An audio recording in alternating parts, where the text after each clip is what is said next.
बिस्मिल्लाहिर्रहमानिर्रहीम जी, अस्सलाम वालेकुम। गजल अशरफ खान अपने व्लॉग में एक बार फिर से हाजिर हूँ और उम्मीद करती हूँ आप सब खैर आफियत से होंगे। आज भी कुछ बड़ी बड़ी हैपनिंग्स हुई हैं अब तक की अगर मैं हवाले से बात करूँ तो अब तक बहुत बड़ी बड़ी हैपनिंग हुई है और आज का दिन अहमियत का हामिल इस वजह से भी रहा है और चल भी रहा है अहमियत का हामिल इस वजह से क्योंकि आज सबसे बड़ी असम्बली नेशनल असम्बली यानी कौमी असम्बली का इजलास हुआ है। आपको पता है कि कई व्लॉग में हम बात कर चुके हैं कि रिवायत के मुताबिक जो पहला इजलास होता है वो सिर्फ हलफ बर्दारी का ही होता है।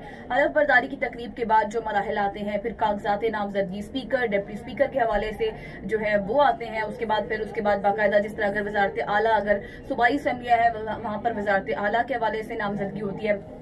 लेकिन कौमी असम्बली जो सबसे बड़ा ऐवान है जिसे ऐवान ज़ेरी भी कहते हैं, जो कि 336 अरकान पर मुश्तमिल है। आपको पता है कि ये ऐवान 336 का ऐवान होता है। 266 पर बराह रास्त इलेक्शन हुए और बाकी जो रिजर्व सीट्स होती हैं, मखसूस नशिस्तें होती हैं, उस मुतालिक भी आज हम बात करने जा रहे हैं। तो आज कौमी असम्बली का इजलास था। सिक्योरिटी के काफी सख्त इंतजाम रहे हैं, ट्रैफिक जाम रहा है, शहरियों को मुश्किलात का सामना करना पड़ा है। ऐवान के अंदर तमाम नौ मुंतखब अरकान की आमद का सिलसिला हमने देखा है कि वो जारी रहा है। वक्तन फवक्तन तमाम अरकान आते रहे हैं। स्पीकर राजा परवेज अशरफ की ज़ेर सदारत की इजलास हुआ।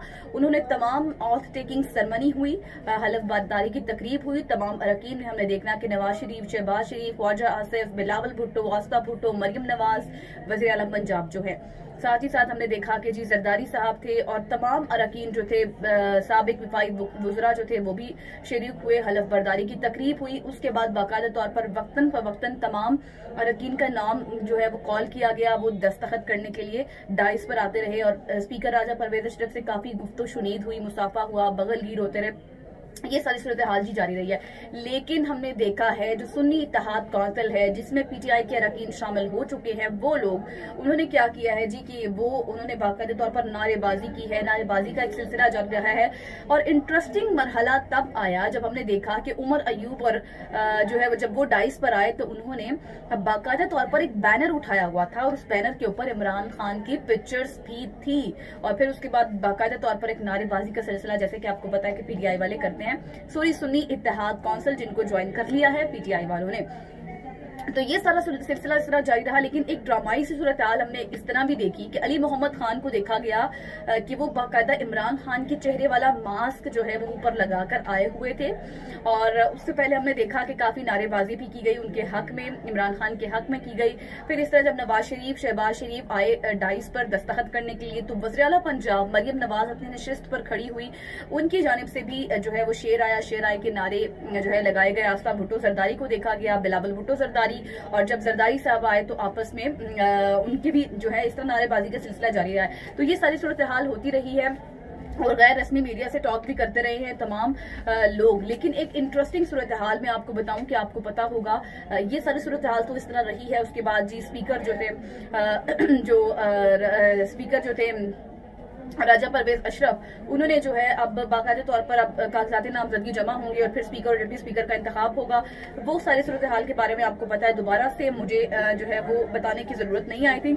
आगे बढ़ती है जी। आगे कुछ इस तरह सिलसिला हुआ है कि खैबर पख्तूनख्वा असम्बली का इजलास हुआ, उसमें भी कल भी बदनज़मी थी, आज भी बदनज़मी देखने को आई। कब जो मुस्लिम लीग नून की रुकन है सोबिया, शायद उनकी जानिब से घड़ी दिखाई जा रही थी पीटीआई अरकान को, तो उन्होंने फिर उसके बाद जूता उछाला, लोटा उछाला और ये सारा सिलसिला जो है वो इस तरह जारी रहा है। आपको मैं बताऊं कि इमरान खान की जानिब जो जवानी पीटीआई है उनकी जानिब से IMF को खत लिखा गया है जी और खत में ये कहा गया है, बड़े बड़े इंकशाफात किए गए हैं, बड़ी बड़ी बातें की गई हैं और कहा गया है आज जब नवाज शरीफ आए तो जब उनसे सवाल हुआ, सहाफी ने सवाल किया तो उन्होंने कहा कि ये उन्हीं का वतीरा है और ये इस तरह के काम पीटीआई वाले ही कर सकते हैं। जबकि जो खत लिखा गया है IMF को उसमें क्या कहा गया, उसमें ये बात बोली गई है कि जी जितने भी इंतखाबात हुए हैं वो आपको पता है कि जिस तरह कंट्रोवर्शियल हो चुके हैं, इंतखाबात के हवाले से बात की गई इमरान खान की जानिब से और कहा गया कि बाकायदा तौर पर ऑडिट कराया जाए। और सबसे पहले इमरान खान ने उसमें ये लिखा है कि मैं नहीं चाहता कि मुल्क की सलामती या फिर मुल्क के ऊपर कोई इस तरह का दबाव हो या फिर मुल्क जो है मुश्किलात का शिकार हो। आपको पता है कि इमरान खान साहब जब हुकूमत में थे तो तब वो IMF के पास पहले कहते थे मैं नहीं जाऊंगा, उसके बाद फिर वो खुद हुकूमत में आए, फिर गए, फिर कहा मेरे से गलती हुई, फिर उसके बाद अमेरिका के ऊपर साजिश का इल्जाम लगाया।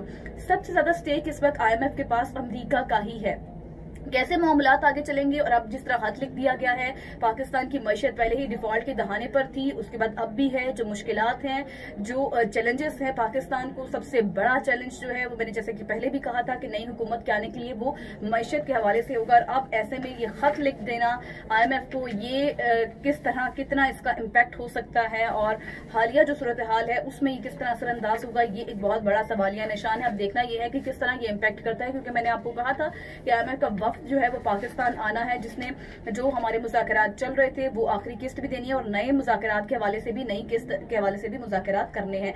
तो ये आज जो सारा सिलसिला इस तरह जारी रहा, IMF को खत लिख दिया गया, उसके हवाले से भी तमाम अरकान जो थे वो बात कर रहे थे, काफी तनकीद का निशाना बनाया जा रहा है। अता तारड़ कहते हैं कि काश इमरान खान ने खत में ये भी लिखा होता कि वो करप्शन के केसेस में जो है वो 10-10, 14-14 साल कैद की सजा पर जेल में है।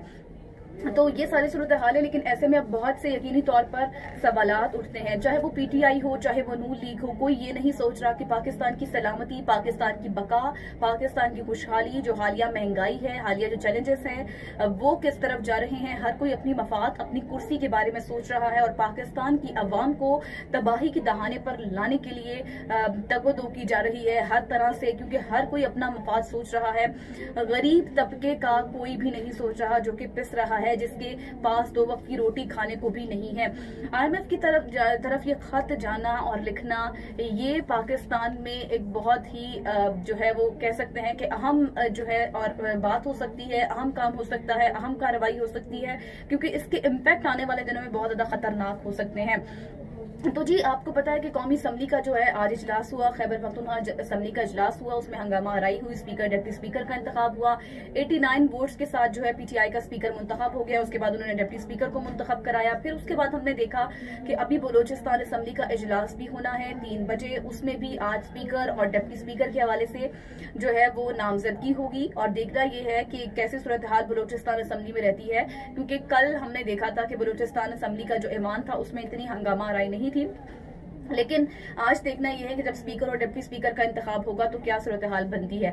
तो IMF के साथ, IMF के हवाले से जी ये सारी सूरत हाल तो रही है, लेकिन एक और बताऊं कि 190 मिलियन पाउंड केस जो है उसमें इंटरनेशनल क्राइम एजेंसी जो है उसने बाकायदा तौर पर इंकशाफात किए हैं बड़े बड़े। आपको पता है कि उसमें इमरान खान को सजा पहले से हो चुकी है और अब अपीलें भी समाअत के लिए मुकर्रर है। PTI बाज़ाहिर तो ये क्लेम कर रही है कि हमारा, आज जब जरताज गुल ईमान में आई तो उनकी जानिब से भी यही कहा गया था कि मैं PTI के से ही जिंदा हूँ, तभी मेरी जान निकलेगी जब मैं PTI को नहीं छोड़ूंगी। उन्होंने इस तरह की बातें की और उसके बाद फिर उन्होंने ये भी कहा कि जो है मेरा सबसे पहला काम जो है वो इमरान खान को इस ऐवान में वापस लाना है।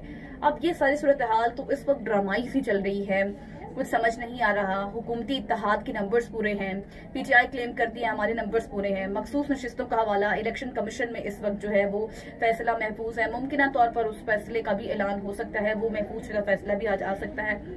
अब देखते हैं कि सारी सूरत हाल किस तरफ जाती है और कैसे डेवलपमेंट्स होती है।